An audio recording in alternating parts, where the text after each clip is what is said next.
আমি প্রথমে একটু বাংলায় বলবো, কারণ আমি তো বাংলা রাজ্যের মানুষ। আমি বাংলার সকল মামাটি মানুষকে আমার অন্তরের অভিনন্দন, শুভনন্দন, ধন্যবাদ, জোহর, সালাম, सत श्री अकाल जी, दंडवत, नमस्ते, नमस्कार, नमस्कारम, सत श्री अकाल सबाइके जानाচ্ছি।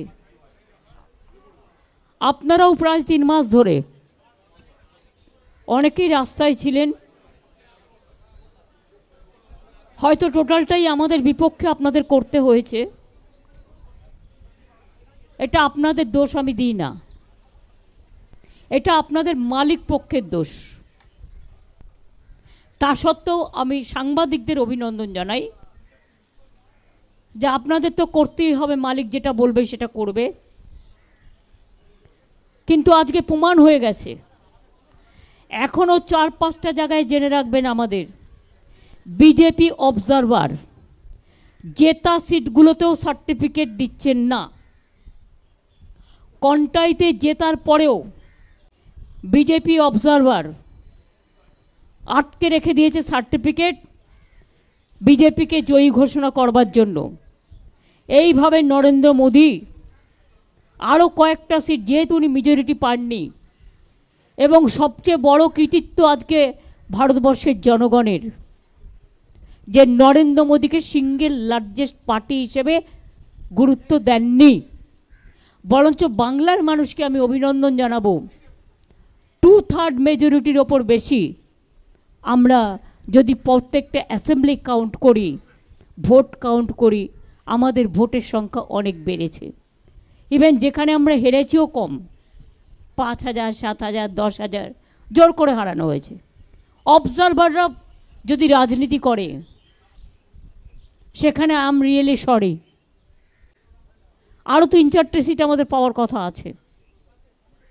দরকার হলে কিছু সিটে রিকাউন্টিংও হবে। তমলুকে আপনারা দেখেছেন, ওটা ইলেকশন নয়, যা করেছিল নন্দীগ্রামে আমার সময়, ওখানেও টোটালটা রিক করেছে। তাতেও যে ভোটে জিতেছে, রিকাউন্টিং হলে, ভিভিপ্যাট কাউন্টিং হলে প্রমাণ হয়ে যাবে ওটাতেও হেরেছে। 2, কন্টাই সিটে জেতবার পরেও observer is making some politics. BJP observer দেখে দেখে বাংলায় পাঠানো হয়েছে। আপনারা দেখেছেন, আমি নিজেও ভোট দেখতে গিয়ে দেখেছি, স্টেট পুলিশকে কোনো কাজেই লাগায়নি। টোটাল সেন্ট্রাল ফোর্স ইন্ডিয়ার যত সব এখানে পাঠিয়ে দিয়েছে। সবচেয়ে টর্চার, সবচেয়ে অ্যাট্রসিটিস বাংলার ওপরে হয়েছে। একদিকে সিবিআইয়ের অত্যাচার, একদিকে ইডির অত্যাচার, একদিকে ইনকাম ট্যাক্সের অত্যাচার, একদিকে বিজেপির হোম মিনিস্ট্রির অত্যাচার, একদিকে মিডিয়ার অত্যাচার। মিডিয়াটা তো আর মিডিয়া ছিল না, মোডিয়া হয়ে গেছিল। আশা করি এবার আপনারা বুঝবেন। আর লাস্ট বলি, বাংলার মানুষকে ধন্যবাদ জানিয়ে তাদের কাছে আমি চিরকৃতজ্ঞ। আমি নিজেই কখনো ভাবছিলাম আপনাদের ফালতু সার্ভে দেখে, বিজেপি তৈরি করে দেওয়া সার্ভে দেখে, আপনাদের ফেক সার্ভে দেখে, যে আমি কি আমার নিজের উপর আস্থা হারাচ্ছি? আমি তো এটা মানুষের চোখে দেখিনি। আমি দীর্ঘদিন ধরে রাজনীতি করি, আর 3 মাস রাস্তায় ছিলাম। এত মিছিল মিটিং করে মানুষের সাথে আমার আই টু আই কোঅর্ডিনেশন হয়। অভিষেকও অনেক করেছে, আমার সহকর্মীরা, আমার তৃণমূল কংগ্রেসের সহকর্মীরা, আমাদের প্রশাসন, যদিও তাদের অনেকভাবে হিউমিলিয়েট করেছে। আমার অনেক বাংলার আইএসকে বাতিল করে দিয়েছে। যেদিনই প্রধানমন্ত্রী এসছেন, একটা করে ডিএম বাতিল, নয় একটা করে আইএস বাতিল। আমার 4টে ডিএম WBCS, তারা কি মানুষ নয়?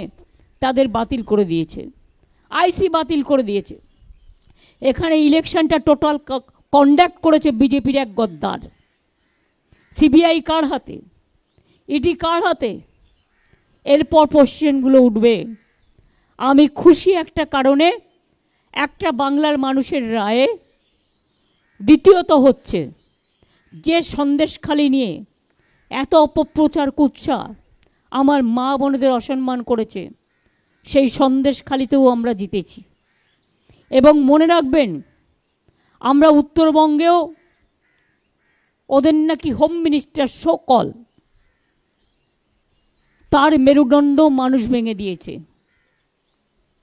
সেই রকম তমলুক কন্টাইতেও কিন্তু মেরুদণ্ডটা ভেঙেছে।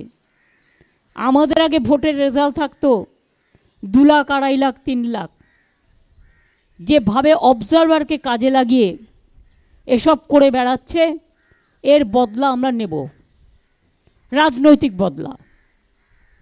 এমনকি কোর্ট রায় দিয়েছে, সে খুন করলেও, তার বিরুদ্ধে খুনের অভিযোগ আছে, তার বিরুদ্ধে কোর্টে কেস করা যাবে না। ইলেকশন চলাকালীন আপনারা দেখলেন 26,000 টিচারের চাকরি খেয়ে নেওয়া হলো।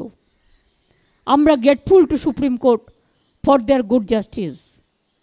আপনারা ইলেকশন চলাকালীন দেখলেন 15 লক্ষ ওবিসির সার্টিফিকেট বাতিল করে দেওয়া হলো।